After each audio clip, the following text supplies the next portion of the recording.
अब आपका कहने का सेंस है कि हमने यूपीएससी को ग्लैमरस बना दिया। देखिए काफी हद तक कहूंगा कि यस, बट ऐसा नहीं है कि आज भी ऐसे कैंडिडेट हैं जो यूपीएससी की जब तैयारी करते हैं और उसे एज ए करियर लेके चलते हैं। हमें एक आपसे बात जाननी है कि कोई एक बच्चा कोई गांव की तरफ से आ रहा है और काफी एवरेज है पढ़ाई में, तो क्या वो यूपीएससी कर सकता है? डेफिनेटली, क्योंकि देखिए यूपीएससी के एग्जाम में ये मैटर नहीं करता कि आप आईआईटी से पढ़े, आईएम से पढ़े या फिर किसी बहुत ही अच्छी यूनिवर्सिटी या कॉलेज से पढ़े। यूपीएससी के एग्जाम में मैटर करता है कि how you perform in the prelims and mains examination. तो हम सिविल सर्विसेज को एक सर्विस माने या जॉब की तरह माने? मतलब इसको देखिए यही क्वेश्चन अभी कुछ दिन पहले अपनी क्लास में मैंने बच्चों से पूछा था कि आप लोग सर्विस ज्वाइन क्यों करना चाहते हैं, why you want to be a civil servant. तो उसमें बहुत सारे बच्चों के आंसर्स थे कि सर हम सेवा करना चाहते हैं, इसमें रिस्पॉन्सिबिलिटीज बहुत ज्यादा है, तो 50 तरह के जो भी व्यूज थे। तो सबके आंसर सुनने के बाद मैंने उनसे सिर्फ एक क्वेश्चन पूछा कि मैंने कहा ये बताइए, अगर आपको ये सब करने को मिले और गवर्नमेंट आपको सैलरी ना दे तो आप करेंगे? मैंने कहा विल यू डू इट? आप मानिए 100% बच्चों ने बोला कि सर अगर सैलरी नहीं मिलेगी तो हम काम कैसे करेंगे। तो क्या आपके पर्सनल ओपिनियन से जो यूपीएससी का सिलेबस है वो मैनेजेबल है उसके लिए या नहीं? डेफिनेटली, आपको मैक्स टू मैक्स 1 साल की लग के तैयारी चाहिए, आप सिलेबस आराम से कंप्लीट कर सकते हैं। तो आपके हिसाब से बच्चे को खुद अपने नोट्स प्रिपेयर करने चाहिए या किसी के नोट्स पे उनको डिपेंड रहना चाहिए? देखिए जैसे कहते हैं ना कि अपना बनाया हुआ खाना अपने आप को ज्यादा समझ में आता है। डेफिनेटली दूसरा टेस्ट करेगा उसे भी समझ में आ जाएगा, बट जब आपने बनाया होता तो आपको खुद पता होता है उसमें आपने क्या क्या डाला है, क्या क्या नहीं उसमें आपने यूज किया है। अगर कोई क्लास में टीचर ये कह रहा है कि हाँ मैं प्रेडिक्ट कर रहा हूँ कि ये क्वेश्चन आ सकते हैं, वो नहीं आ रहे, तो बच्चे की जो प्रिपरेशन है आज जिस हिसाब से ट्रेंड चेंज हो रहा है, तो आपके हिसाब से उसको क्या चेंज करना चाहिए? देखिए पहली बात तो ये कि प्रिडिक्ट आप कर ही नहीं सकते हैं, और आप प्रिडिक्ट कर ही नहीं सकते तो आपको परेशान क्यों होना है? सिंपल सी बात है, अगर मुझे नहीं मालूम है बीइंग अ सीरियस कैंडिडेट तो बाकी को भी नहीं मालूम होगा। और अगर मैं प्रिडिक्ट नहीं कर सकता तो बाकी लोग भी प्रिडिक्ट नहीं कर सकते उस चीज को लेकर। मैं क्या कोई फैकल्टी भी नहीं कर सकता उस चीज को लेकर, क्योंकि यूपीएससी क्या बम फोड़ने वाला है। नमस्कार दोस्तों, तो आज के इस पॉडकास्ट में हम बात करेंगे यूपीएससी प्रिपरेशन के बारे में। और आज का जो ये पॉडकास्ट है ये काफी ज्यादा वैल्यूएबल रहेगा आपके लिए, क्योंकि इसमें हम आज बात करेंगे सिलेबस से लेके स्ट्रेटजी के बारे में, और साथ के साथ हम इसमें जानेंगे कि कैसी आपकी प्रिपरेशन होनी चाहिए प्रीलिम से लेके इंटरव्यू तक। और आज की इस पॉडकास्ट में हमारे साथ हैं बहुत ही सीनियर फैकल्टी जिनका 13 साल का एक्सपीरियंस है टीचिंग लाइन में, और सर का नाम है प्रतीक गुप्ता सर, जो एक इकोनॉमिक्स के भी फैकल्टी हैं, और आज ही अपनी पर्सनल लाइफ से लेके प्रोफेशनल लाइफ कैसे एक यूपीएससी एस्पिरेंट से लेके टीचिंग तक का इन्होंने सफर तय किया है। Welcome to our podcast sir. Thank you. तो सर ने अभी रिसेंटली एक बुक भी लिखी है जिसके बारे में हम बीच में बात करेंगे। तो सर मेरा पहले ही सवाल आपसे ये है कि जैसे आजकल मैं देख रहा हूं कि यूपीएससी की काफी ज्यादा हाइप बना चुके हैं और हर कोई यूपीएससी करना चाहता है, जबकि हमारे पास एज अ करियर ऑप्शंस काफी सारे हैं। तो आप इसके बारे में क्या कहना चाहोगे? देखिए इसके बारे में मैं ये कहूँगा कि जैसे अगर मैं अपने टाइम की बात बताऊं, जब हम यूपीएससी की तैयारी किया करते थे तो उस टाइम सोशल मीडिया वगैरह ऐसा कुछ नहीं था। मतलब दो we used to have YouTube channel, but YouTube पे ये सब शॉर्ट्स वगैरह और ये सब नहीं आते थे। तो उस टाइम यूपीएससी में अगर कोई सिविल सर्विस की तैयारी कर रहा है सो it was a kind of a serious career decision.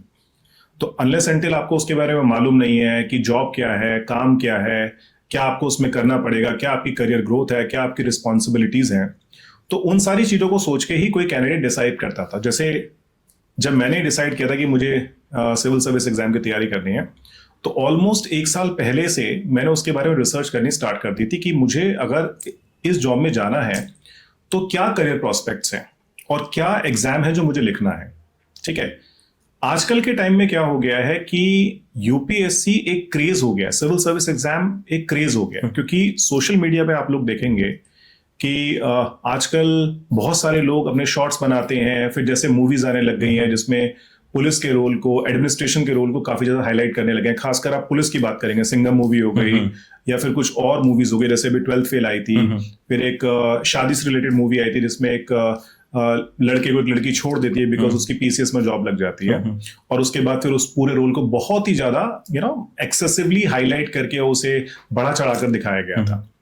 तो आजकल के टाइम में स्टूडेंट जब यूपीएससी की तैयारी करने के लिए डिसीजन लेता है तो वो ये नहीं देखता है कि इसमें मुझे पढ़ना क्या है और कितना मुझे पढ़ना है।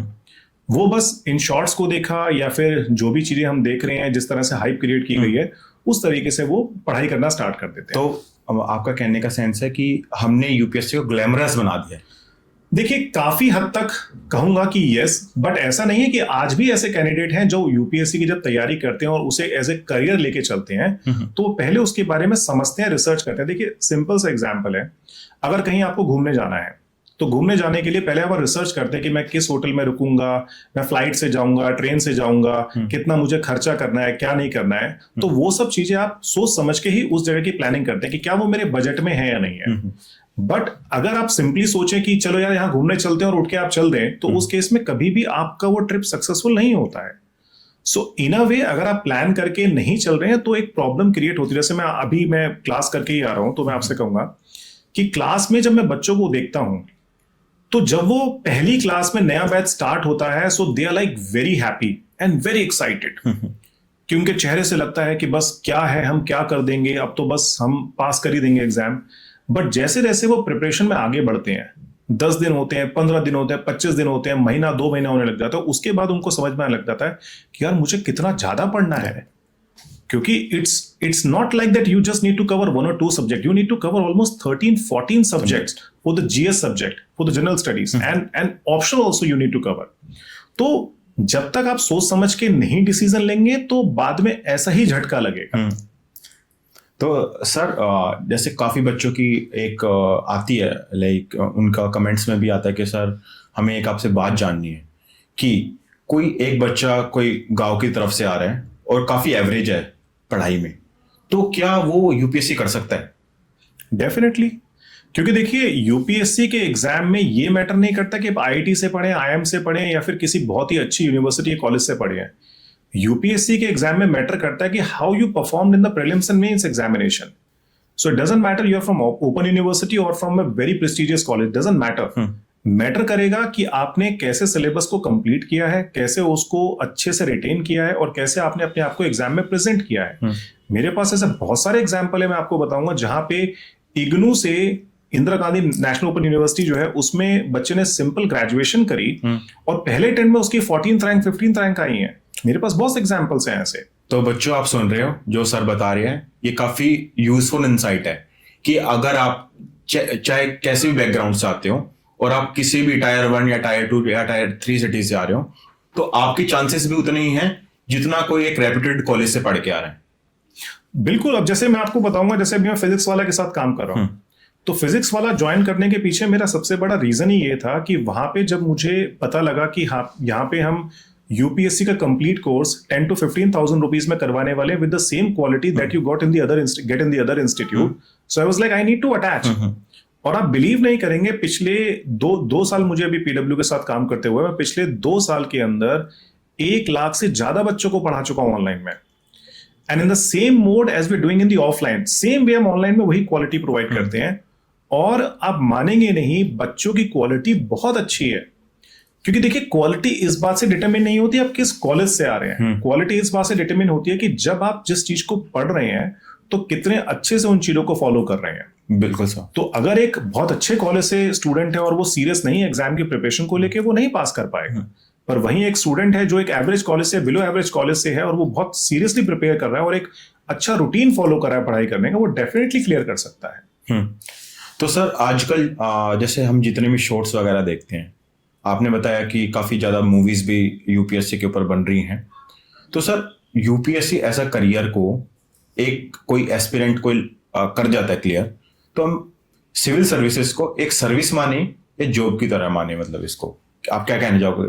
देखिए, यही क्वेश्चन अभी कुछ दिन पहले अपनी क्लास में मैंने बच्चों से पूछा था कि आप लोग सर्विस ज्वाइन क्यों करना चाहते हैं, why you want to be a civil servant. तो उसमें बहुत सारे बच्चों के आंसर्स थे कि सर हम सेवा करना चाहते हैं, इसमें रिस्पॉन्सिबिलिटीज बहुत ज्यादा है, मतलब 50 तरह के जो भी व्यूज थे। तो सबके आंसर सुनने के बाद मैंने उनसे सिर्फ एक क्वेश्चन पूछा कि मैंने कहा ये बताइए, अगर आपको ये सब करने को मिले और गवर्नमेंट आपको सैलरी ना दे तो आप करेंगे? मैंने कहा विल यू डू इट? आप मानिए 100% बच्चों ने बोला कि सर अगर सैलरी नहीं मिलेगी तो हम काम कैसे करेंगे, हम क्यों करेंगे ये काम। तो देखिए, इट्स जस्ट अ जॉब, और आप काम इसलिए करते हैं क्योंकि आप अर्न करना चाहते हैं, अपनी लाइफ को चलाना चाहते हैं। ये सारी बातें तो बाद में आती है ना, कि आप इस जॉब में आने के बाद आप किसका भला कर पाएंगे, किसका नहीं कर पाएंगे, या फिर आपकी रिस्पॉन्सिबिलिटी कितनी वास्ट होंगी, या कल को वो सिमट के थोड़ी बहुत रह जाएंगी। तो इट्स जस्ट अ जॉब। हाँ, एक चीज जरूर है कि इस जॉब में, किसी भी सरकारी जॉब के अंदर आप कहेंगे there is a job security, but obviously as you have a job security you also have lot of responsibility. तो पहले एक ये जॉब है, उसके बाद आप सर्विसेज की बात करेंगे, क्योंकि सर्व तो आप तभी कर पाएंगे ना जब इस जॉब में आप एंटर करेंगे। बिल्कुल सर। तो सर जैसे अभी आपने बात की कि मोस्ट ऑफ द एस्पिरेंट इसको एज अ सर्विस मानते हैं, क्लास में जो बोलते हैं, बट सर वही एस्पिरेंट जब कोई आईएएस बन जाता है, अभी हमने देखा था कि एक रिपोर्ट आई थी कि मोस्ट ऑफ द स्टूडेंट जो भी टॉपर्स बनते हैं उनका हर कोचिंग सेंटर पे अपना नाम रहता है, और हमें पता है कि क्या रियलिटी है, बट बच्चों को नहीं पता कि एक वो पर्टिकुलर टॉपर जो वो बंदा है वो हर कोचिंग सेंटर पे उसका नाम और उसका फोटो रहता है। तो उसके पीछे एथिकली चीजें हैं क्या? देख लिए, एथिकली या नॉन एथिकल वाली बात नहीं कहूंगा, I would say it's more about fame that you want to gather. क्योंकि देखिए, अगर आपने किसी इंस्टीट्यूट से वाकई में पढ़ाई करी है और उसमें जगह के अगर आप अपना इंटरव्यू दे रहे हैं, then there is no problem. क्योंकि जब आप एडमिशन लेते हैं तो उस टाइम वो आपसे साइन करवाते हैं इस चीज को लेके कि कल को अगर आप पास हो जाएंगे तो हम आपके नाम से प्रचार करेंगे और आपकी फोटो का यूज करेंगे, there is no problem with that. पर सर वही पर्टिकुलर बंदा हर एक कोचिंग सेंटर के उस पे रहता है, तो उसने इतनी जगह से तो किया नहीं होगा। इसके पीछे रीजन देखिए, एक तो ये है कि आजकल इंस्टीट्यूट्स ने क्या किया है, हर इंस्टीट्यूट ने फ्री इंटरव्यूज स्टार्ट कर दिए हैं। जैसे अभी आप जानते हैं मेंस का रिजल्ट आने वाला है, तो मेंस का रिजल्ट आते ही क्या होता है, सारे के सारे इंस्टीट्यूट जो होते हैं वो फ्री में इंटरव्यू करवाते हैं। ठीक है। और जितने भी आजकल आप देखेंगे जो रिटायर्ड सिविल सर्वेंट्स हैं, उनका पैनल बना के उनसे वो इंटरव्यूज करवाते हैं। अब जब वो कोई बच्चा इंटरव्यू देने वहां पे आता है तो वो उससे फॉर्म पे जब उसके क्रेडेंशियल्स को भरवाते हैं तो वहां पे नीचे नोट लिखा होता है जो नॉर्मली स्टूडेंट्स नहीं पढ़ते हैं या फिर पढ़ भी लेते हैं, तो उसमें कोई प्रॉब्लम ऐसा है नहीं कि अगर कल को आप पास हो जाएंगे तो आपके इस इंटरव्यू को हम कमर्शलाइजेशन पर्पस के लिए इस्तेमाल करेंगे, अपने यूट्यूब चैनल पे डालेंगे या उससे हम प्रचार करेंगे। ठीक है। तो इस तरीके से क्या होता है कि आजकल जब इंटरव्यूज बच्चा 10 जगह देने जाता है, मॉक इंटरव्यूज देने जाता है, तो हर जगह उसके इंटरव्यू रिकॉर्ड हो रहे हैं, क्योंकि आजकल तो हर कोई इंटरव्यूज की रिकॉर्डिंग करता है। और उसके बाद सब उसको अपने यूट्यूब चैनल पे हो गया, इंस्टाग्राम पे हो गया, या फिर वो न्यूज़पेपर में इस तरीके से बताते हैं। बट हाँ, एक चीज जो अभी बदली है, रिसेंटली आपने देखा होगा कि अभी जो गवर्नमेंट ऑफ इंडिया की मिनिस्ट्री ऑफ पर्सनल की गाइडलाइंस आई थी कि आप कमर्शलाइजेशन पर्पस के लिए कैंडिडेट्स के क्रेडेंशियल्स को यूज नहीं कर सकते हैं।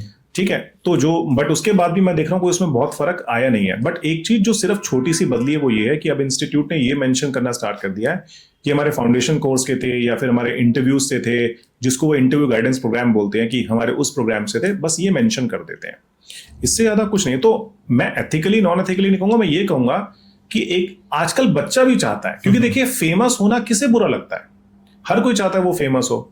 तो इसलिए जब उनको 10 जगह से बुलाया जाता है, जब वो जहां से पढ़े भी नहीं है तब भी वो चले जाते हैं। बट सर जैसे हमने स्टार्टिंग में बात की थी कि ये सर्विस है या बेसिकली एक जॉब है, तो बच्चा ये कहता है कि मैं सर्विस के लिए आ रहा हूँ, कि मैं, आप क्लास में पूछते जैसे बच्चा कहता है कि मैं देश की सेवा करना चाहता हूँ, तो वो एथिक्स कहाँ चली जाती है GS4 की वंस दे आर सिलेक्टेड, कि तब तो हम कह सकते हैं ना एथिकली नहीं है वो पॉसिबली। देख लिए, जो आप पढ़ते हैं और जो आप रियलिटी में फॉलो करते हैं, जैसे हम तो बहुत सारी कहावतें पढ़ते हैं, early to bed early to rise, make some an healthy wealthy and wise, but reality में हम फॉलो करते हैं एथिकली, तो वो एक अच्छी चीज है ना। बट क्या आप उसे हम रियल लाइफ में फॉलो कर पाते हैं? बिल्कुल। एथिकली तो हम ये भी बोलते हैं कि जब आप रोड पे चल रहे हैं आप गंदगी मत मचाइए, आप कुछ ऐसा काम मत करिए जिससे किसी दूसरे को प्रॉब्लम ना हो। बट रियलिटी में देखो, आप गाड़ी भी चला रहे हो, उससे पॉल्यूशन भी हो रहा है, आप दिवाली पे पटाखे भी जला रहे हो, उससे भी पॉल्यूशन हो रहा है, और आप कुछ काम कर रहे हो उससे भी पॉल्यूशन हो रहा है, आप कंस्ट्रक्शन कर रहे हो उससे भी पॉल्यूशन हो रहा है। एथिकली तो वो देखा जाए तो उस केस में है ना कि उस चीज से अगर किसी दूसरे को नुकसान है तो आप वो ना करें, बट हम कर तो रहे ही हैं, कर रहे हैं। तो मैं ये नहीं कहूंगा कि अगर हमारा यूपीएससी में जीएस पेपर 4 में एथिक्स का कुछ लॉन्च किया गया है या उसमें जो हमारा क्वेश्चंस पूछे जाते हैं उससे सामने वाले की एथिकल, जो उसकी रियल एथिकल थिंकिंग है, आप उसको पता लगा पाएंगे, वो पॉसिबल नहीं है। वो सिर्फ एक एग्जाम है, एग्जाम में सिर्फ आप सामने वाले से पूछते हैं कि रैशनल होकर आपको आंसर करना है, वो रैशनल होकर उससे आंसर कर देता है। क्योंकि ये तो आप भी जानते हैं, जब भी हम किसी चीज का कुछ करते हैं काम, अगर हम वो गलत कर रहे हो तो हमारे दिमाग में ये बात तो आती है ना कि गलत है, ये गलत है, बिल्कुल, बट फिर भी हम उसे करते हैं। तो पॉइंट वही है कि ऐसे ही सिविल सर्विसेज में होता है, किसी भी जॉब में होता है।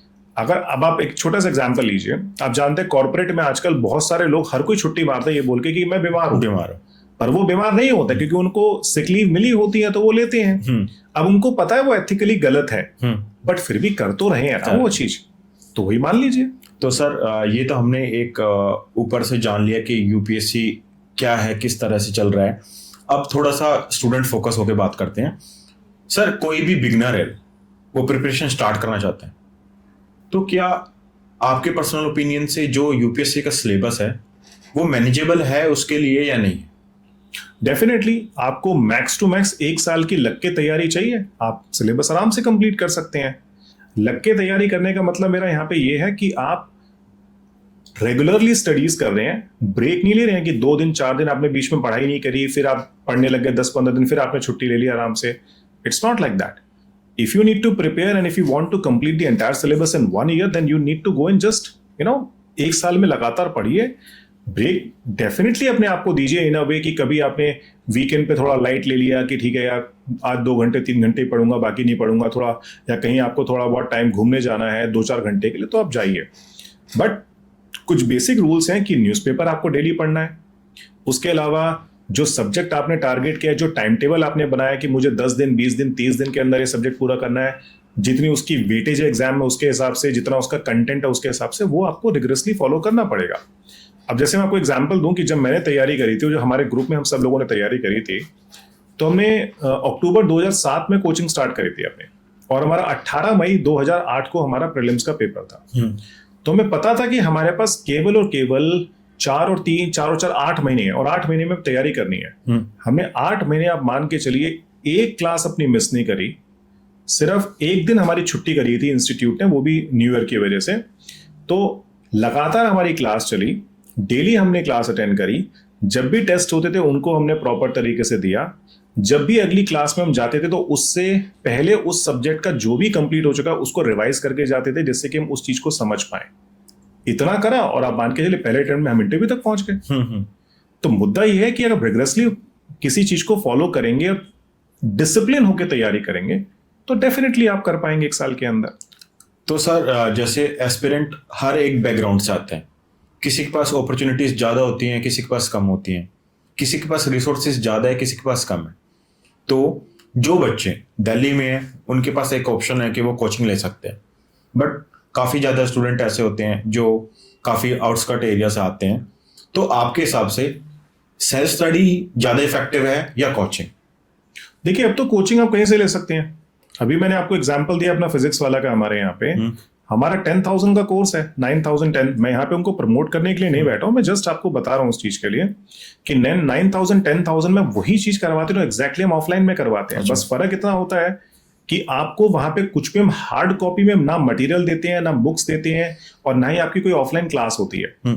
आप इंडिया क्या पूरे वर्ल्ड में कहीं बैठ के अपने फोन से, लैपटॉप से, और देखिए फोन तो ऐसी चीज आजकल सबके पास है, इनफैक्ट जिसको पढ़ना लिखना नहीं भी आता वो भी आजकल स्मार्टफोन लेके घूम रहे हैं, आप देख रहे हैं। तो आपके पास बस फोन होना चाहिए और आपके पास इतने पैसे होने चाहिए। आप गांव में हैं, कस्बे में हैं, सेमी अर्बन एरिया में हैं, किसी मेट्रोपॉलिटन सिटी में है, कहीं पे भी आप कर सकते हैं। अब बात ये आती क्या सिर्फ सेल्फ स्टडी से काम हो सकता है? डेफिनेटली हो सकता है, बट उसके लिए मान के चलिए कि आपको थोड़े एफर्ट्स ज्यादा करने होते हैं, क्योंकि उसमें आपको खुद समझना है कि मुझे कितना पढ़ना है, कहाँ जाके रुकना है, कौन सी बुक रेफर करनी है, क्या मटेरियल रेफर करना है, फिर टेस्ट सीरीज में मुझे खुद लिखना सीखना है, ठीक है, खुद प्रैक्टिस टेस्ट करने हैं। ये सारी चीज आपकी इंस्टीट्यूट करवा देता है। तो if you think that you have to gather all this things of your own, then certainly self study में कोई प्रॉब्लम नहीं है। अब मेरे पास उसका भी एग्जाम्पल है। हमारे एक मित्र हैं, दिल्ली में IAS ऑफिसर हैं अभी वो। अब मान के चलिए उनका एग्जाम्पल अगर आपको मैं दूं, उन्होंने नवंबर में अपनी जॉब छोड़ी, दिसंबर से उन्होंने तैयारी शुरू करी, मई में प्रीलिम्स का पेपर था, शी गेव विदाउट कोचिंग, और मई में पेपर देने के बाद उन्होंने प्रीलिम्स भी क्लियर किया, उन्होंने मेंस भी क्लियर किया, and she was selected for IPS in the very first attempt, and she got 173rd rank that year. So that shows, और उन्हें कहीं से कोचिंग नहीं ली, कहीं से भी, सिर्फ खुद पढ़ाई करी।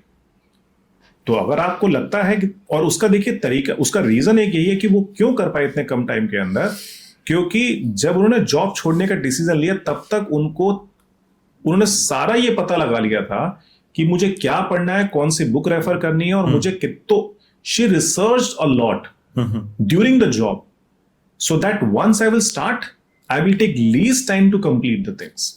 ठीक है। तो सर जैसे हमने अभी जान लिया है कि सेल्फ स्टडी और कोचिंग वो सबका एक पर्सनल डिस्क्रिप्शन है, क्या करना चाहते हैं। तो सर एक कोई भी एस्पिरेंट का, जैसे आपने बताया कि आप भी फर्स्ट अटेम्प्ट में इंटरव्यू तक पहुंचे हो, now you are like a mentor, तो सर एक बच्चे का क्या रूटीन होना चाहिए आपके हिसाब से? देखिए, रूटीन बताने से पहले तो एक चीज जो क्लास में स्टूडेंट्स बहुत पूछते हैं कि सर मुझे कितने घंटे पढ़ना है, 5 घंटे, 10 घंटे, 15 घंटे। और कभी आप गूगल पे भी सर्च करके देखिएगा कि how many hours you need to study for UPSC civil service examination preparation, तो वहां पे भी गूगल वाले आंसर देते हैं 10 से 12 घंटे। और मैं रियलिटी आपको बताऊं, 10 से 12 घंटे पढ़ने की रिक्वायरमेंट नहीं है आपको मैक्स टू मैक्स अगर पढ़ना है तो 7-8 घंटे इज मोर देन सफिशिएंट। ठीक है। बट वो 8 घंटे वाली जो स्टडीज है आपकी प्रॉपर फोकस्ड स्टडी होनी चाहिए, एकदम फोकस्ड, कि आपका फोन आपसे दूर है, आपके रिश्तेदार आपसे दूर है, आपका अगर कोई फ्रेंड है या जो भी है वो आपसे दूर है, आप केवल उस टाइम पढ़ाई कर रहे हैं and you are linked with the books only. अगर वो सब आप करके चल रहे हैं तो मान के चलिए आप डेफिनेटली 7-8 घंटे की पढ़ाई में आराम से पढ़ाई करके एग्जाम की तैयारी कर सकते हैं, इससे ज्यादा रिक्वायर्ड नहीं है। रूटीन में एक चीज जो आपके शामिल होनी चाहिए वो ये है कि आपको न्यूज़पेपर डेली पढ़ना है। आजकल इंस्टीट्यूट्स ने मैगजीन्स निकाल दी हैं, मैगजीन्स बच्चे शॉर्टकट की तरह इस्तेमाल करते हैं कि चलो यार न्यूज़पेपर नहीं पढ़ेंगे, मैगजीन पढ़ के काम चला लेंगे। आप डेफिनेटली उससे न्यूज जान सकते हैं, उनसे एडिटोरियल के बारे में जो सामने वाले जो लिख रहा है, जो उसका तरीका है, जो पॉइंट्स है, वो आपको मैगजीन से नहीं मिलता है। तो जब आप खुद पढ़ते हैं न्यूज़पेपर तो उससे आप इंग्लिश लिखना सीखते हैं, जो आजकल मैं देखता हूँ बच्चों को बहुत दिक्कत होती है। दूसरी चीज ये है कि आप एक तरीके से चीजों को प्रेजेंट करना जानते हैं, फ्लो में कैसे चीजों को लिखते हैं ये उससे आप समझ पाते हैं। ठीक है। और उसके बाद अब जैसे आपको पता ही है कि जीएस की हमारी वेटेज ज्यादा है, तो ऑब्वियसली अगर आप 8 घंटे पढ़ रहे हैं, न्यूज़पेपर में 1 घंटा दे रहे हो, आपके 7 घंटे बचे, तो 7 घंटे में आपको 4 से 5 घंटे अपने जीएस के देने हैं और आपको 2 से 3 घंटे अपने आपके ऑप्शनल को देने हैं। आप इतना दीजिए, बड़े आराम से तैयारी हो पाएगी आपकी। ठीक है। तो सर जैसे हम देखते हैं हर साल रिजल्ट के बाद मार्केट्स में इतने ज़्यादा टॉपर नोट्स आ जाते हैं कि इस साल कनिष्क कटारिया का जैसे हमने देखा था उसके नोट्स थे, फिर कोई आया उसके नोट्स अवेलेबल हो गए, और बच्चा हमेशा स्टार्टिंग में उन टॉपर नोट्स के पीछे भागता है। तो आपके हिसाब से बच्चे को खुद अपने नोट्स प्रिपेयर करने चाहिए या किसी के नोट्स पे उनको डिपेंड रहना चाहिए? देखिए, जैसे कहते हैं ना कि अपना बनाया हुआ खाना अपने आप को ज्यादा समझ में आता है। डेफिनेटली दूसरा टेस्ट करेगा उसे भी समझ में आ जाएगा, बट जब आपने बनाया होता है तो आपको खुद पता होता है उसमें आपने क्या क्या डाला है, क्या क्या नहीं उसमें आपने यूज किया है। तो वही मान लीजिए कि जब आप किसी और के नोट्स पढ़ते हैं ना, तो उससे आपको उतना फायदा नहीं हो सकता जितना आपको खुद के नोट से फायदा होगा। तो तरीका सिंपल है, अगर आप इंस्टीट्यूट से किसी से भी कोचिंग ले रहे हैं तो वहां पे आपको अपने नोट्स बनाने हैं क्लास में, और अगर आप कोई स्टैंडर्ड बुक फॉलो कर रहे हैं उससे नोट्स बनाने हैं, and then you just need to update जो भी न्यूज़पेपर में अगर कुछ नया आता है तो। और अपडेट का मतलब ये नहीं होता है कि अगर कोई न्यूज उससे रिलेटेड आ गई तो आपने उसे भी लिख डाला उसके अंदर। नो, अपडेट का मतलब होता है when something new is coming then you need to update there only. तो अपने नोट्स बनाओ, एक ही जगह सारी इंफॉर्मेशन को लिखो, क्योंकि अपने नोट्स जितनी जल्दी रिवाइज हो सकते हैं बाकी आप बुक को उतनी जल्दी रिवाइज नहीं कर सकते हैं। तो एक स्टैंडर्ड आपकी अपनी नोटबुक होनी चाहिए एक सब्जेक्ट की, जिसमें आप अपने नोट्स बनाएंगे और पेपर के टाइम आप उसे रेफर करेंगे। ठीक है सर। और अब जैसे हमने सिलेबस के बारे में भी जान लिया है और ये भी हमने पता लगा लिया कि रूटीन क्या होना चाहिए, तो सर हम अब आपसे स्पेसिफिकली पूछेंगे, जैसे पिछले 2-3 सालों से हम देख रहे हैं कि प्रीलिम्स का जो एग्ज़ाम है ना वो काफ़ी डाइसी हो गया। अगर कोई क्लास में टीचर ये कह रहा है कि हाँ मैं प्रिडिक्ट कर रहा हूँ कि ये क्वेश्चन आ सकते हैं, वो नहीं आ रहे, तो बच्चे की जो प्रिपरेशन है वो पहले जो 2020 से पहले की थी, आज जिस हिसाब से ट्रेंड चेंज हो रहा है, तो आपके हिसाब से उसको क्या चेंज करना चाहिए ताकि वो मैनेजेबल हो एग्जाम हॉल में? देखिए, पहली बात तो यह है कि प्रिडिक्ट आप कर ही नहीं सकते हैं, और आप प्रिडिक्ट कर ही नहीं सकते तो आपको परेशान क्यों होना है? सिंपल सी बात है, अगर मुझे नहीं मालूम है बीइंग अ सीरियस कैंडिडेट तो बाकी को भी नहीं मालूम होगा। बिल्कुल। और अगर मैं प्रेडिक्ट नहीं कर सकता तो बाकी लोग भी प्रेडिक्ट नहीं कर सकते हैं उस चीज को लेके। मैं क्या कोई फैकल्टी भी नहीं कर सकता उस चीज को लेके, क्योंकि यूपीएससी क्या बम फोड़ने वाला है। मुद्दा सिंपल यहाँ पे ये है कि आप लोगों ने हमेशा देखा होगा कि जब भी पैटर्न में मेजर चेंज आया है तो कट ऑफ काफी नीचे चली गई है। बिल्कुल। और कट ऑफ नीचे गई है, उसका रीजन ये है कि बच्चे उन सरप्राइजिंग एलिमेंट से इतना ज्यादा परेशान होते हैं एग्जाम के अंदर कि वो आती भी चीजें गलत कराते हैं। अगर आप देखेंगे 2 साल पहले जब यूपीएससी ने ये 1 ओनली, 2 ओनली, 3 ओनली वाले जो ऑप्शंस यूज करने स्टार्ट किए थे अपने प्रीलिम्स एग्जाम के अंदर, कि instead of giving the the exact numbers की 1 ओनली, 1 and 2, 1 and 3 जो उस टाइप से क्वेश्चंस आते हैं, उस पेपर को अगर आप एनालाइज करेंगे ना, मैंने उस पेपर को अच्छे से एनालाइज किया था, आप इजी क्वेश्चंस ढूंढने निकलेंगे उसमें, जो आप एक जनरल हर साल हम लोग बच्चों को पढ़ाते हैं और न्यूज़पेपर से अपडेट करते हैं, जो भी कंटेंट नया आता है उसको जोड़ने के बाद उसका 50% पेपर आप आराम से सॉल्व कर सकते हैं। अच्छा, देखिए, एक होता है कि अननेसेसरी हाइप क्रिएट करना, ठीक है, तो जो ये क्रिएट करता है अननेसेसरी की बहुत टफ आया, बहुत टफ आया, अरे भैया बहुत टफ आया मान लिया, ठीक, तो कट ऑफ भी तो कम हो गई हमारी।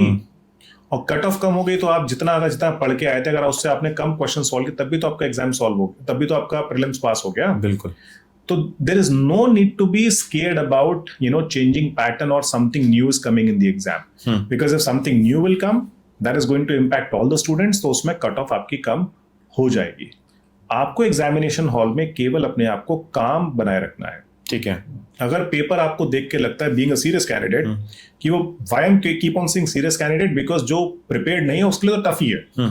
If you are a serious candidate, if you see the paper is tough, you need to take a deep breath and go for it, ठीक है। उसके बाद केवल आपको सिंपल क्वेश्चंस ढूंढने हैं, जो आपने पढ़ा है वो ढूंढना है और उसको सॉल्व करना है, कि कट ऑफ कम होगी। अगर पेपर इजी आया है और आपको पता है ये इजी है क्योंकि आपने अच्छे से तैयारी करी है, तो वो और भी सीरियस कैंडिडेट के लिए इजी है, तो कट ऑफ आपकी ऑटोमेटिकली हाई चली जाएगी। तो इसमें कोई भी परेशान होने की बात नहीं होती है। बट हाँ, being a human being and being a student who is very much worried about the career, कि जब वो इस तरह का पेपर दिखता है तो वो डेफिनेटली घबरा जाता है। बट वही मैं कहूंगा कि आप घबराएंगे, डेफिनेटली आपकी हार्ट बीट्स ऊपर जाएंगी, नो डाउट। बट पॉइंट ये, you need to make yourself calm, क्योंकि अगर उस टेंशन को, एंजाइटी को आपने अपने ऊपर हावी होने दिया, तब तो आता हुआ भी बिगड़ जाएगा, ठीक है, पक्की बात है। तो सर, जैसे प्रीलिम्स में हमने देखा है कि कई ऐसे सब्जेक्ट होते हैं जो काफी टफ माने जाते हैं। जैसे हम बात करें इकोनॉमिक्स की, मेरे सब्जेक्ट की बात कर रहे हैं, हाँ, और साइंस एंड टेक की। बट इकोनॉमिक्स ज्यादा हार्ड पड़ता है, जो बच्चे नॉन टेक बैकग्राउंड से आते हैं, और बेसिकली कॉमर्स वाले तो एक बार अटेम्प्ट भी कर लेते हैं, बट वो दोनों के लिए हार्ड पड़ते हैं, जो आर्ट्स बैकग्राउंड से आते हैं और जो साइंस वाले होते हैं। और अभी आपने एक बुक भी लॉन्च की है रिसेंटली जी, तो सर आप अपनी बुक के बारे में कुछ रिव्यू दे पाओगे हमारे ऑडियंस को, ताकि कि कैसे आपकी बुक हमारे स्टूडेंट्स की हेल्प कर पाएंगी यूपीएससी में और बेसिकली इकोनॉमिक्स में। देखिए, अभी जब आप अपना पॉडकास्ट का अपना ये जो हमारा बातचीत है, जब उसे आप यूट्यूब पे अपलोड करेंगे, तो कमेंट्स में आपको आइडिया लग जाएगा कि जो बच्चे मेरे से इकोनॉमिक्स पढ़े हैं, जिनको मैंने पढ़ाया है, हाँ, उनके लिए इकोनॉमिक्स कितनी आसान हो गई है। अच्छा, बिकॉज इकोनॉमिक्स देखिए हर जगह है। बिल्कुल। जब पहली क्लास होती है, मैं पहली क्लास में बोलता हूँ इकोनॉमिक्स हर जगह। अगर आप मार्केट में सब्जी खरीद रहे हैं ना, तो वहां पे भी इकोनॉमिक्स एप्लीकेबल होती है, क्योंकि वहां पे भी डिमांड सप्लाई का रूल आपका लग रहा है कि उसका प्राइस डिटर्मिनेशन कैसे हो रहा है। मैंने कहा वो आपको पता नहीं है, बट वो चीज एप्लीकेबल वहां पे हो रही है, ठीक है। तो मैं अपने सब्जेक्ट को कभी भी टफ नहीं कहता हूं, मैं कहता हूं थोड़ा टेक्निकल है, उसको बस थोड़ा पेशेंस से और धैर्य पूर्वक उसे सुनने की जरूरत है, ठीक है। अगर आप उस सब्जेक्ट को रियल लाइफ एग्जांपल से जोड़ के अगर आप समझाएंगे ना, तो आपको ये सब्जेक्ट सबसे अच्छा लगेगा और आप इंजॉय करेंगे इसे पढ़ना। और रही बात मेरी बुक की, जिसके बारे में आपने अभी चर्चा करी, कि ऑलमोस्ट मान के चलिए कि जून 2023 की बात है, ठीक है, कि जब मुझे ओसवाल बुक्स वालों ने अप्रोच किया कि सर आप बुक लिखना चाहेंगे इकोनॉमिक्स की, हमें रेफरेंस मिला आपके स्टूडेंट से, तो मैंने कहा ठीक है जी, मैं कोशिश करता हूँ। तो शुरू में मुझे लगा बुक लिखना बड़ा आसान है, अच्छा, जैसे मैं क्लास में अपने बच्चों को नोट्स प्रोवाइड करता हूँ वैसे बुक लिख दूंगा।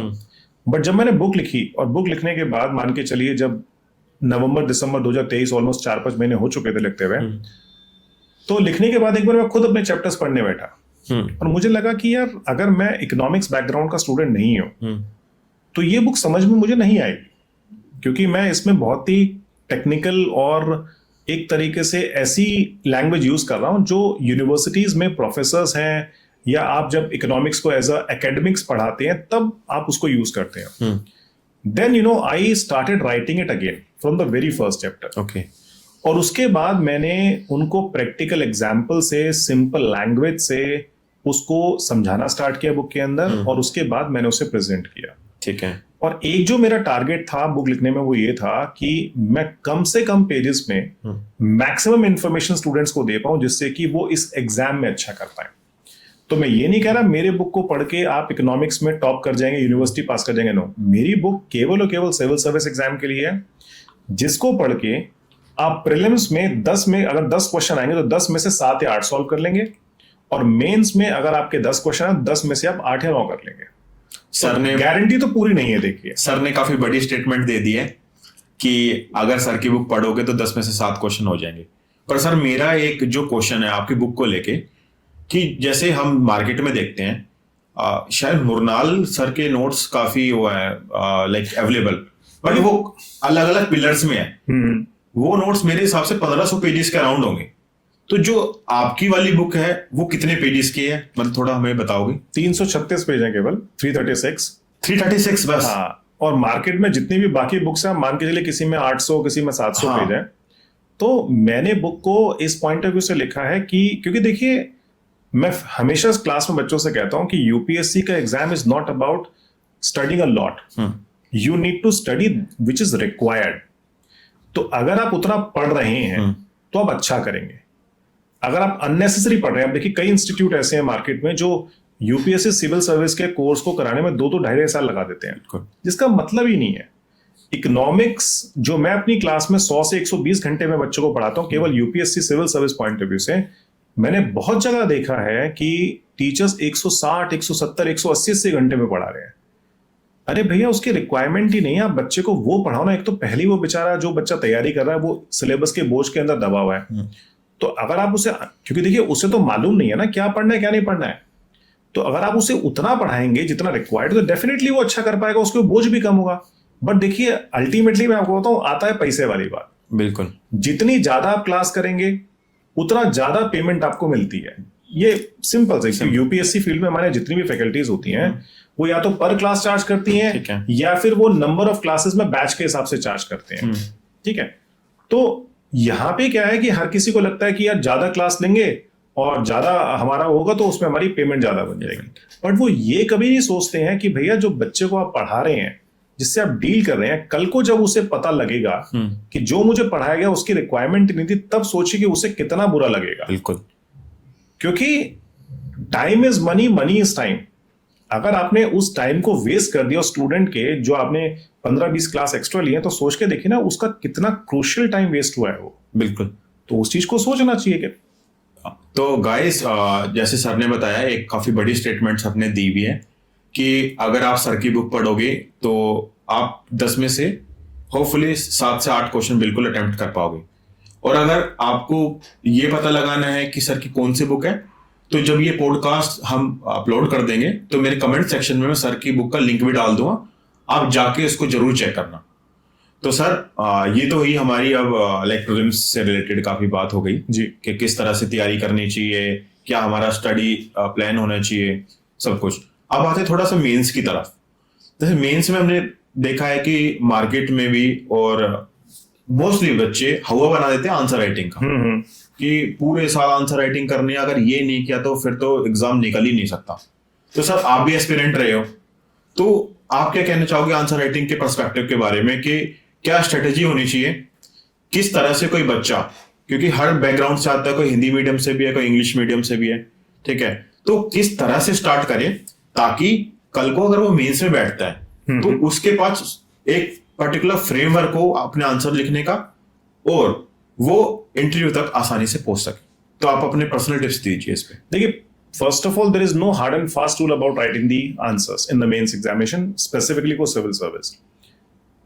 हर क्वेश्चन की डिमांड अलग होती है. किसी क्वेश्चन में आपको टू द पॉइंट लिखना होता है, किसी क्वेश्चन में आपको भूमिका बांधनी होती है, और किसी क्वेश्चन में आपको मान के चलिए अपने सजेशंस देने होते हैं. यूपीएससी एग्जाम के मेंस की सबसे बड़ी प्रॉब्लम ये है कि उसमें वर्ड की लिमिटेशन है 150 एंड 250 जो हमारे वर्ड्स होते हैं, जो हमारे 10 नंबर के क्वेश्चन आते हैं या फिर हमारे 15 नंबर के क्वेश्चन आते हैं। मुद्दा यहाँ पे ये है सिर्फ कि नॉलेज मेरे पास है, ठीक है, मुझे लिखना आता है, बट उसको कम शब्दों में प्रॉपर तरीके से प्रेजेंट करना मुझे नहीं आता है। बिल्कुल। इसीलिए स्टूडेंट से बोला जाता है कि आप आंसर राइटिंग करें, तो वो हुआ नहीं है, वो रियलिटी है हमारी कि हमें वो करना है। अब जैसे मैं आपको एग्जांपल दूं कि जब हम तैयारी किया करते थे तो शुरू में जब मैंने आंसर्स लिखने स्टार्ट किए थे तो कई बार ऐसा होता था कि आंसर लिखा, उसमें एक एक 1.5 2 घंटे लग गए एक आंसर लिखने में, कि समझ में नहीं आ रहा क्या लिखें क्या नहीं लिखें। एक बार लिखा, 2 बार लिखा, फिर काटा, फिर तीसरी बार काटा, फिर उससे चौथी बार काटा, और उसके बाद जाके लगा कि हाँ ठीक है। तो जब आप खुद सेटिस्फाई हुए फिर आप फैकल्टी के पास ले गए, बिल्कुल, उन्होंने चेक किया, उन्होंने आपको उसमें प्रॉब्लम बताई, फिर आपने उसे सही किया। ठीक है। तो होता क्या है, इस प्रोसेस को जब आप कुछ महीने तक फॉलो करते हैं, 1 महीना, ये कैंडिडेट्स की इंडिविजुअल कैपेसिटी पे डिपेंड करता है, वेरी करता है कैंडिडेट टू कैंडिडेट, कि आप कितनी जल्दी चीजों को सीख के इंप्लीमेंट कर पाते हैं। अच्छा। तो कई बार मैंने देखा स्टूडेंट्स 1 महीने में सीख जाते हैं, और कई बार मैंने देखा स्टूडेंट 6 महीने में नहीं सीख पाते हैं। तो इट ऑल डिपेंड्स कि अगर आप आंसर राइटिंग को सीरियसली, क्योंकि देखिए बहुत जरूरी है ये, अगर आपको मेंस पास करना है और आपके पास नॉलेज भरपूर है और आपको लिखना नहीं आता है, आप पास कभी नहीं कर पाएंगे। और सबसे बड़ी प्रॉब्लम ये होती है मेंस एग्जामिनेशन में, अगर आप कैलकुलेशन करें तो 10 नंबर के हमारे पास करीब 10 क्वेश्चन है, ठीक है, जो हमें 150 वर्ड में लिखने हैं, यानी कि 1500 वर्ड वो हो गए, और बाकी हमारे पास 250 वर्ड्स वाले 10 क्वेश्चन है जो हमें 2500 वर्ड्स लिखने हैं। तो देखा जाए तो 4000 वर्ड्स हमें लिखने हैं 3 घंटे में। 3 घंटे में अगर आप 4000 को 180 मिनट से डिवाइड करें तो प्रति मिनट आपके पास अराउंड 22 वर्ड्स आपको लिखने हैं। So think about it, you need to think and you need to write it. तो उस केस में अगर आपकी थिंकिंग कैपेसिटी या पावर काफी फास्ट नहीं है और लिखने भी आपका मतलब तेज नहीं लिख पाते हैं, तो आप अपना मेंस का एग्जाम पूरा ही नहीं कर पाएंगे। और दूसरा, अगर आप एक्सेसिव लिखेंगे तो दूसरे क्वेश्चंस के लिए आंसर लिखने के लिए टाइम नहीं बचेगा आपके पास। तो दोनों तरीके से आपकी प्रॉब्लम है। इसलिए answer writing is very very important to learn in the beginning, so that you will not face problem when you will go for the examination.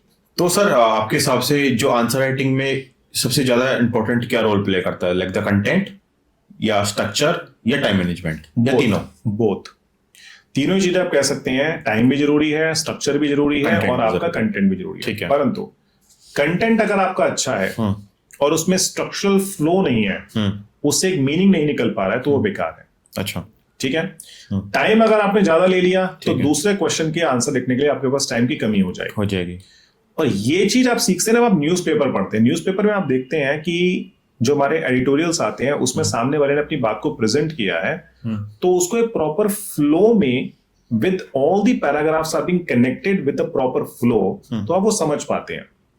तो न्यूज़पेपर में स्टूडेंट से पढ़ने के लिए बोलता हूं तो उसके पीछे रीजन ये है तो कि आपको वहां से कुछ कंटेंट निकाल के लाना है या फिर कुछ नया आपको ढूंढ के लाना है। देखिए, वो अगर कुछ होगा तो मिल ही जाएगा। बिल्कुल। पॉइंट इज कि उससे आपको लिखना भी सीखना है कि कैसे चीजों को प्रेजेंट किया गया है। तो हर चीज जरूरी है, टाइम भी, कंटेंट भी और स्ट्रक्चर भी, तीनों जरूरी है। और सर, एक आप फॉर्मेट बता सकते हो कि किस फॉर्मेट में आपका आंसर होना चाहिए? देखिए, एक जो मुझे काफी हंसी आती है आजकल इस चीज को लेके कि हर कोई ये बताता रहता है कि आंसर राइटिंग में 3 पार्ट होते हैं, कि आपका इंट्रोडक्शन है, फिर बॉडी पार्ट है, फिर आपका कंक्लूजन है।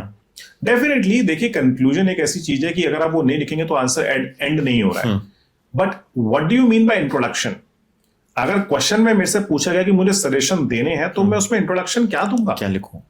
ठीक है, तो मैं आपसे वही कह रहा हूं, हर क्वेश्चन की डिमांड अलग होती है। अब कई बार ऐसा होता है कि वो पूछते हैं do you agree with this, so do I need to write yes और नो अबाउट इट? क्योंकि आप जानते हैं अगर वो चीज ठीक होती तो सामने वाला पूछता ही नहीं डू यू एग्री। बिल्कुल, उसमें प्रॉब्लम है तभी तो वो डू यू एग्री पूछ रहा है। और उस केस में अगर आप लिखेंगे no I am not agreed, तो आपको ये भी पता है कि ऐसा नहीं कि 100% वो चीज खराब है तो उसमें आप नो लिखेंगे तो वो भी ठीक माना जाएगा। तो you need to have a way to write, और वो चीज आप समझ तभी पाते हैं जब आप पढ़ते हैं न्यूज़पेपर और मैगजीन्स वगैरह आप पढ़ते हैं। तो मैं वही कहूंगा कि there is no set structure, कि you have these things and you need to divide your answer. और मैंने देखा बच्चे क्या करते हैं आजकल आंसर्स में, जो टॉपर्स भी बोलते जगह जगह कि ग्राफ बनाइए, फ्लो चार्ट्स बनाइए, तो बच्चे जबरदस्ती उस चीज को लगाना शुरू कर देते हैं। हेडिंग को डब्बे में डाल देंगे, जबरदस्ती जो पॉइंट्स होते हैं उनको फ्लो चार्ट के रूप में अननेसेसरी प्रेजेंट करेंगे, उससे आपका टाइम ही वेस्ट हो रहा है और कुछ नहीं हो रहा है। फ्लो चार्ट और something is it when there is a flow to write, अगर कोई चीज प्रेजेंट करने के लिए है। Graph is something when it is required and you need to provide. Unnecessary किसी चीज को लिख के आप गोला कर देंगे, वो ग्राफ थोड़ी बन जाएगा भाई। बिल्कुल। और बच्चे कर रहे हैं ऐसे। तो जितना सिंपल हो सके, जितनी सिंपल इंग्लिश हो सके और जितना आसान तरीके से आप अपनी बात को समझा पाए ना, वो मेंस आंसर राइटिंग के अंदर जरूरी होती है। सर अभी आपने जैसे बात की कि जितनी सिंपल इंग्लिश हो सके, तो सर एक क्वेश्चन मेरा अब जो आ रहा है माइंड में, मैं वो आपसे पूछना भी चाहूंगा और ये डिमांड भी रहती है स्टूडेंट्स की कि सर सिलेक्शन में लैंग्वेज रोल प्ले करती है कि हिंदी मीडियम के कम बच्चे सेलेक्ट हो रहे हैं, इंग्लिश मीडियम से ज्यादा बच्चे सिलेक्ट हो रहे हैं। जैसे दिव्या कीर्ति सर हम देखते हैं उनकी कि हिंदी के बच्चों के साथ लाइक भेदभाव हो जाता है, ठीक है, क्योंकि ज्यादा सिलेक्शन नहीं हो पा रहे हैं। तो कि सर आपको लगता है कुछ ऐसा होता होगा? देखिए मुझे तो नहीं लगता है ऐसा कुछ होता है। अच्छा। अब मैं अपना पर्सनल एक्सपीरियंस आपको बताऊं कि मैंने भी हिंदी मीडियम के स्टूडेंट्स को पढ़ाया है। जब मैं विजन आईएएस में था, उसके अलावा मैंने मान के चलिए जब मैं संकल्प में पढ़ाता था, संकल्प आईएएस के अंदर, तो मैंने हिंदी मीडियम के बैचेस पढ़ाए हैं। अच्छे खासे मैंने 15-20 बैचेस पढ़ाए होंगे अपने करियर के अंदर। आई एम नॉट सेइंग कि मैंने बहुत पढ़ाए हैं, बट थोड़े बहुत बैचेस पढ़ाए हैं। हिंदी मीडियम के स्टूडेंट के साथ जो एक इश्यू मैंने देखा है, मैं नहीं कह रहा वो सबके साथ है, क्योंकि मुझे पता है बहुत सारे कैंडिडेट देख रहे होंगे, कहेंगे सर ऐसा बोल रहे हैं, कि कहीं ना वो स्टूडेंट थोड़ा आपकी बात सुनना नहीं चाहता है। अच्छा। जैसे स्पेसिफिकली अगर मैं आपसे कहूं कि जब देखिए अगर आपको कुछ मालूम है और अगर मैं आपको बता रहा हूं एग्जामिनेशन पॉइंट ऑफ व्यू से, तो आप मेरी बात को सुनेंगे। अगर उसमें कुछ डिफरेंस है तो आप क्वेश्चन इस तरह से करेंगे कि सर मैंने ये पढ़ा था, आपने ये बताया है, डिफरेंस क्यों है? That is a right way of asking. बिल्कुल।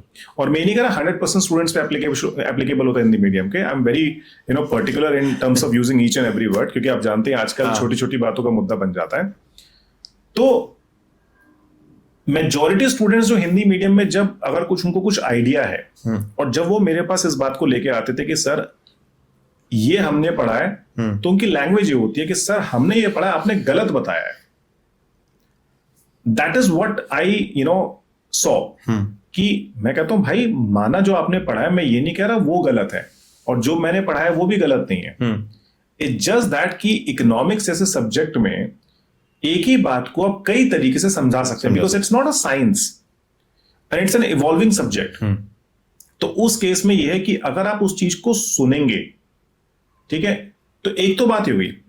दूसरा मैं ये कहूंगा कि हिंदी मीडियम के स्टूडेंट्स के लिए कहीं ना मटेरियल की थोड़ी कमी है। अच्छा। जैसे सारे न्यूज़पेपर जो मेजर है वो इंग्लिश में आते हैं। बिल्कुल। और जो हमारा हिंदी मीडियम का स्टूडेंट आता है, कहीं ना कहीं आप मान के चलिए उसको इंग्लिश न्यूज़पेपर समझने में दिक्कत होती है। और जितने भी यूट्यूब पे आजकल जो लोग न्यूज़पेपर के एडिटोरियल के एनालिसिस करते हैं और वो समझने की कोशिश करते हैं, उनको भी उस केस में चाहे वो कितना ही समझा लें, पर वो बात नहीं आ पाती जो आप खुद पढ़ के समझ सकते हैं। बिल्कुल सर। ठीक है। तीसरा मैं देखता हूं कि जितना भी हिंदी मीडियम का मटेरियल बना है ना, वो इंग्लिश मीडियम से ही कन्वर्ट होके या ट्रांसलेट होके बना है। अच्छा। तो उसमें क्या है, ट्रांसलेशन की कॉस्ट जो होती है वो बहुत ज्यादा होती है। तो इसलिए वो बहुत फ्रीक्वेंटली कोई भी पब्लिशर या कोई भी इंस्टीट्यूट नहीं करता है। तो उसमें क्या है, वो पुराना मटेरियल उनका चलता है। जैसे मैं आपका बुक का एग्जांपल दूं, अगर इंग्लिश मीडियम की बुक के 4 एडिशन आ जाएंगे तो हिंदी मीडियम के 1 या 2 एडिशन आएंगे। अच्छा। उसी ऑथर के।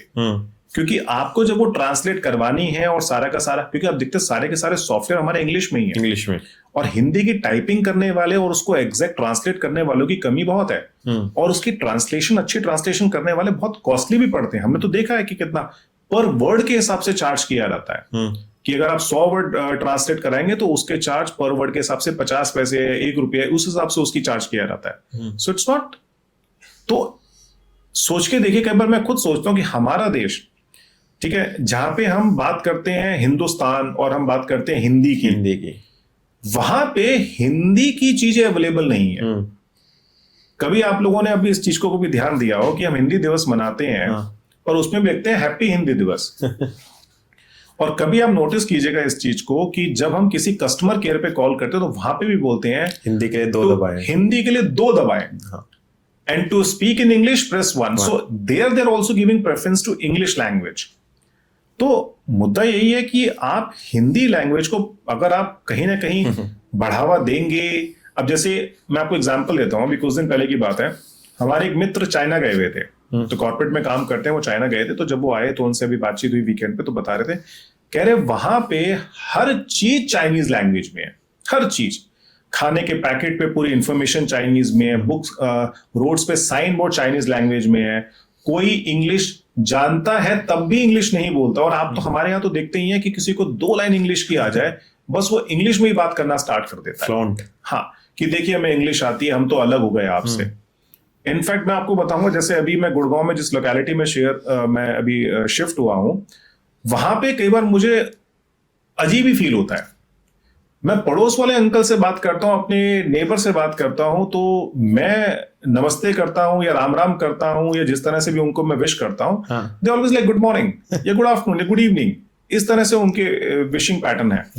एंड मैं ये नोटिस करता हूं कि मैं हिंदी में बात कर रहा हूं, देखिए ऐसा नहीं मुझे इंग्लिश बोलनी नहीं आती, but I love to speak Hindi, मुझे बहुत मजा आता है हिंदी बोलने में। तो जब मैं हिंदी में बात करता हूं तो वो लोग अंग्रेजी में बात करते हैं।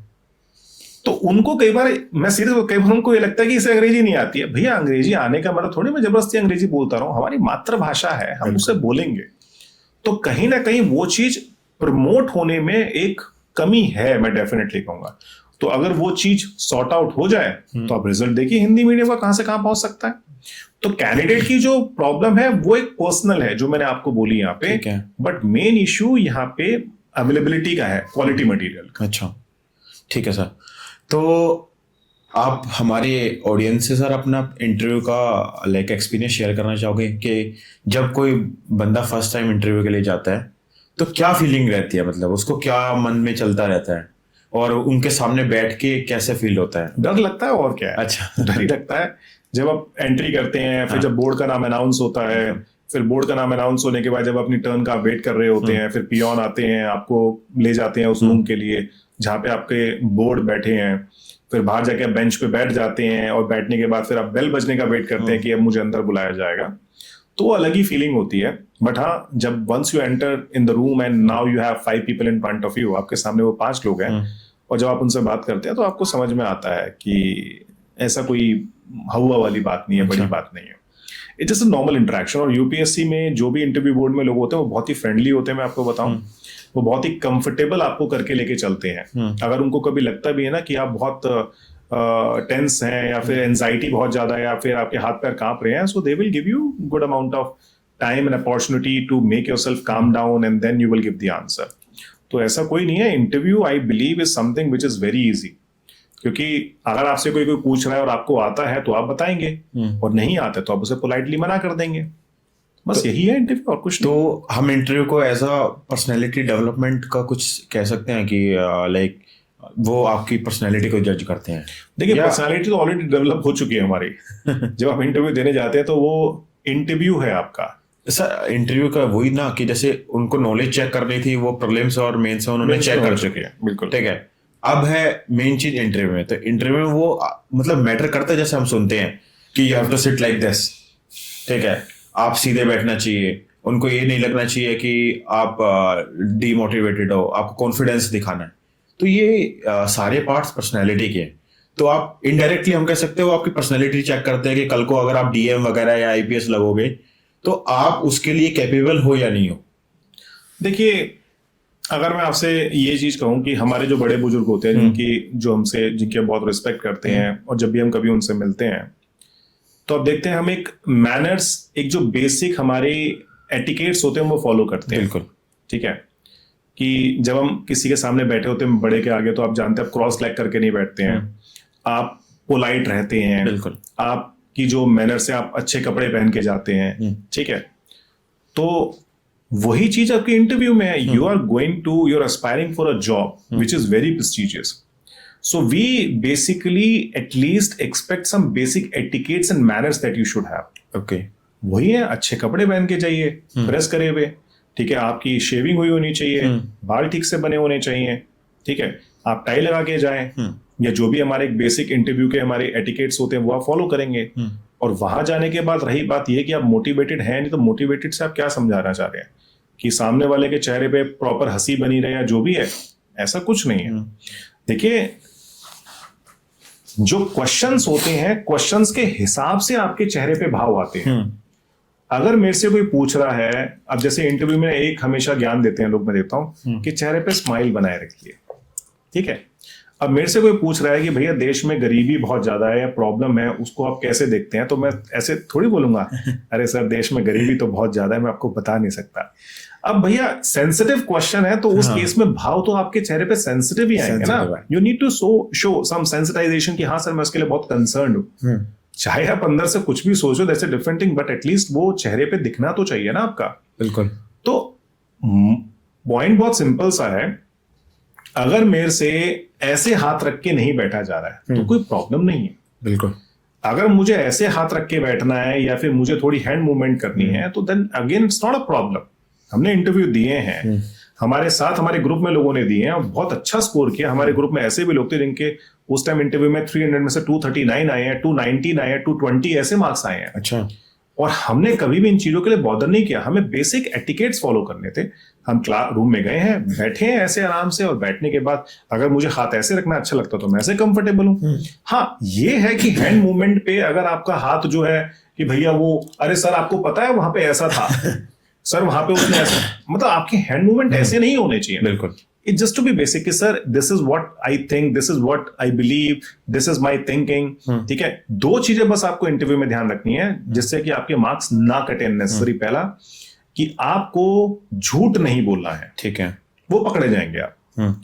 और दूसरा, आपको इंटरव्यू में हमारे संविधान के खिलाफ कुछ नहीं बोलना है। ठीक है, वो हमारी प्रेरणा है जो हमें अचीव करनी है देश में। ठीक है। तो अगर आप कुछ भी, क्योंकि देखिए उसी की तो रक्षा करने के लिए आपको रिक्रूट किया जा रहा है, because you are one of the going to be part of the elite job in case of our country which is having multiple responsibility. तो आपको बस बेसिक एटिकेट्स फॉलो करने हैं और सामने, और सिंपल सी वैसे हम अपने बड़ों से बदतमीजी नहीं करते हैं, बिल्कुल, वैसे आपको उनके सामने बदतमीजी नहीं करनी और ये नहीं दिखाना कि सर मैं तो बहुत स्मार्ट हूं आपके मुकाबले, मुझे तो बहुत कुछ मालूम है। अरे भैया, वो इतने एक्सपीरियंस लोग हैं, इतने वास्ट एक्सपीरियंस बैकग्राउंड से वो आते हैं। आप उनके सामने अगर सोचे कि मैं अपने हिसाब से इंटरव्यू चला लूंगा और वो सब आप गलती करेंगे, तो डेफिनेटली उस केस में आपको प्रॉब्लम होनी है। ठीक है, तो सर हमने मेजरली चीजें जान ली है, प्रीलिम्स के बारे में भी और क्या हमारी स्ट्रेटेजी होनी चाहिए, और मेंस के बारे में हमने बात की, इंटरव्यू के बारे में भी हमने बात की। बट जो सबसे ज्यादा क्रूशियल जो मुझे लगता है, जो शायद कोई नहीं पूछता बट मैं पूछना चाहता हूं आपसे, कि अगर किसी का यूपीएससी नहीं होता है उसके लिए क्या ऑप्शन है? फिर लाइफ खत्म थोड़ी हो गई है भाई। आजकल तो आप मान के चलिए कि देखिए, हम लोग बचपन में हमें क्या बोलते थे कि पढ़ लो अगर कुछ बनना है, और बनना है पैसे कमाने के लिए। आज के टाइम में तो देखेंगे जो नहीं पढ़ रहा है वो भी पैसे कमा रहा है, तो जो नहीं पढ़ा लिखा है वो पैसे कमा पा रहा है। इतने एग्जाम्पल है आपके सामने कि आजकल इंस्टाग्राम पे और छोटे मोटे अपने बिजनेस के आइडिया से लोगों ने कितना ग्रो कर लिया है, and they are doing wonderful job. तो पॉइंट ये है कि अगर यूपीएससी में सिविल सर्विस का एग्जाम नहीं हुआ, then you multiple career option, go for it. हमारे ही केस में ये था कि जब मैंने अपने 4 अटेम्प्ट खत्म कर लिए थे, तो लिटरली मैं आधा घंटा रोया था बैठ के कि यार ये सोच के कि यार 5 साल चले गए मेरी लाइफ के। Because when I calculated practically, I was like कि यार 60 साल एवरेज लाइफ है इंडिया में, 5 साल चले गए, 1/12 तो खत्म हो गई। And that was the best time of my life which I spent with the books in just one room. तो उस केस में ये दुख था, पर उसके आधे घंटे के बाद मुझे ये था कि अब क्या, so I need to do something else. तो उसके बाद आप आगे बढ़े, मैंने कॉर्पोरेट में भी जॉब करी, मैंने फिर पढ़ाना स्टार्ट किया, और I am enjoying it and I am doing fine in my life. I would से आई am not doing great, I am doing fine. तो वैसे ही हमारे साथ, अब हमारे एक मित्र हैं, मुंबई में रहते हैं, उसने भी 4 अटेम्प्ट दिए, उसने भी इंटरव्यू दिया, उसका सिलेक्शन नहीं हो पाया। आज मुंबई में आप मान के चलिए उसका जवेरी बाजार में अच्छा खासा बिजनेस है, डायमंड और गोल्ड का। अच्छा। और वो इतना अच्छा लाइफ जी रहा है, बहुत ही अच्छी। ठीक है, तो ऐसा नहीं है कि अगर आप क्योंकि इतना पढ़ लिया, इतनी नॉलेज ले ली भैया, कहाँ बेकार जाएगी, आप उसको यूज तो करके देखो। ठीक है। पर डिप्रेस होके बैठ गए, नहीं हुआ, चलो भैया बोतल उठाते हैं या फिर कुछ और काम करते हैं, वो सब तो फिर अननेसेसरी की चीजें आपकी। तो बच्चों सुन रहे हो सर क्या कह रहे हैं कि यूपीएससी लाइफ नहीं है, यूपीएससी के अलावा भी हमारे पास काफी सारे ऑप्शंस हैं, आप बस एक्सप्लोर करो उनको और आपके सामने बहुत सारी अपॉर्चुनिटीज आपके सामने आएंगी। तो सर खत्म करने से पहले एक रैपिड फायर राउंड हो जाए। बिल्कुल, पूछिए। चलो सर, आपके हिसाब से सबसे अंडररेटेड ऑप्शनल कौन सा है? Underrated optional? देखिए मेरे ख्याल से economics is one of the most underrated, I would से, यस कह सकते हैं। ठीक है। तो सर आपके करियर का मोस्ट इंस्पायरिंग मोमेंट कौन सा था? करियर का? हाँ। Like what, when I started teaching और लाइक एनीवन? इंस्पायरिंग मोमेंट मेरे लिए? इंस्पायरिंग देखिए मेरी लाइफ में और मेरी करियर में हमेशा जो मोमेंट रहा है वो मेरे बड़े भैया रहे हैं। अच्छा। क्योंकि उन्होंने मुझे हमेशा अच्छे से गाइड किया है और उन्होंने मुझे हमेशा सही पाथ दिखाया है। ठीक है। एक बुक जो हर एस्पिरेंट को पढ़नी चाहिए। अब देखिए उसके लिए तो मैं फिर यही कहूंगा ना कि मेरी बुक पढ़िए। हाँ, तो उसका नाम बता दीजिए। इकोनॉमिक्स के लिए Indian economy by Pratik Gupta, and that you can refer by Oswal books. Okay, ठीक है। और सबसे ज्यादा यूजलेस स्ट्रेटेजी जो एस्पिरेंट फॉलो करते हैं? Useless strategy? हाँ। दिन में जबरदस्ती अपने आप को 12-15 घंटे पढ़ने के लिए जबरदस्ती उसके पीछे पढ़ना, वो सबसे यूजलेस काम है, क्योंकि आप 12-15 घंटे दिन में नहीं पढ़ सकते हैं, यू कैन नॉट। अच्छा। और एक मोटिवेशनल लाइन जो आप स्टूडेंट के लिए बोलना चाहोगे? देखिए उसके लिए मैं यही बात बोलता हूँ, कबीर जी का एक दुआ है कि चिंता से चतुराई घटे, अच्छा, दुख से घटे शरीर, और पाप से लक्ष्मी घटे, कह गए दास कबीर। ओके। तो अगर आप पढ़ाई करते हुए ज्यादा चिंता करेंगे इस बात की कि होगा या नहीं होगा, तो भी पढ़ाई ठीक से नहीं हो पाएगी। अगर किसी और का हो गया, आपका नहीं हो पाया, उसको दुख लेके चल रहे हैं, तो भी काम खराब हो जाएगा। और अगर कोई भी गलत काम कर रहे हैं, किसी की टांग खींच रहे हैं, किसी को पढ़ने नहीं दे रहे हैं कि मैं कर लूंगा, मतलब आप कोई भी गलत तरीका अपना रहे हैं, तो मान के चलिए फिर तो समृद्धि होनी ही नहीं है। तो जो बड़े बुजुर्ग कह गए हैं वो बहुत ही सटीक बातें कह गए हैं। और देखिए दूसरी बात मैं कहूंगा, लाइफ में किसी को भी सक्सेसफुल होने के लिए देखिए हमेशा पेरेंट्स तो है ही हैं, कि अगर आपके पेरेंट्स आपको सपोर्ट करते हैं तो आप डेफिनेटली अच्छा करेंगे। जो मेरे केस में आई एम वेरी लकी कि मेरे पेरेंट्स ने सपोर्ट किया, और इनफैक्ट जो मेरे बड़े भैया हैं उन्होंने मुझे सपोर्ट किया कि when I was not having money to go for coaching, then he was the one who said कि बेटा तू पढ़ और अपना आगे बढ़। और उसके बाद सबसे इंपॉर्टेंट बात कहूंगा कि लाइफ में एक अच्छा जीवन साथी, बिल्कुल, तो अगर आपको वो मिलता है तो आपकी लाइफ बहुत आसान हो जाती है। ठीक है। So very lucky in this case, I would से कि जो मेरे जीवन साथी हैं, जिनके साथ जिस तरह से मेरी लाइफ है, कि दैट मेक्स, जैसे एक छोटा सा एग्जांपल मैं दूंगा कि कोविड में जब हमें कोविड हुआ और मेरी हालत ऐसी थी कि मैं कुछ भी हो सकता था, जब डेल्टा वेरिएंट चल रहा था और सेकंड वेव में, और जब मुझे एक न्यूज आई कि मेरे एक फेलो जो फैकल्टी है इकोनॉमिक्स की, उनकी डेथ हो गई, तो I was very tensed. Okay. So it was only my wife who said कि don't worry, you will be out of this and you will be totally fine. तो अगर कोई अच्छा ना हो तो उस केस में चीजें बहुत मुश्किल हो जाती है। ठीक है। तो दोस्तों ये था आज का हमारा पॉडकास्ट, और प्रतीक गुप्ता सर ने काफी ज्यादा वैल्यूएबल इंसाइट भी हमें दी है, और जो सर ने बताया है कि जो इनकी बुक है 336 पेजेस की, वो जरूर आप एक बार रेफर करना, और अगर आपको अच्छी लगे तो मेरे कमेंट सेक्शन में जरूर बताना कि सर ने जो भी बोला है वो क्रेडिबल था या नहीं था। थैंक यू सो मच, आगे मिलते हैं फिर।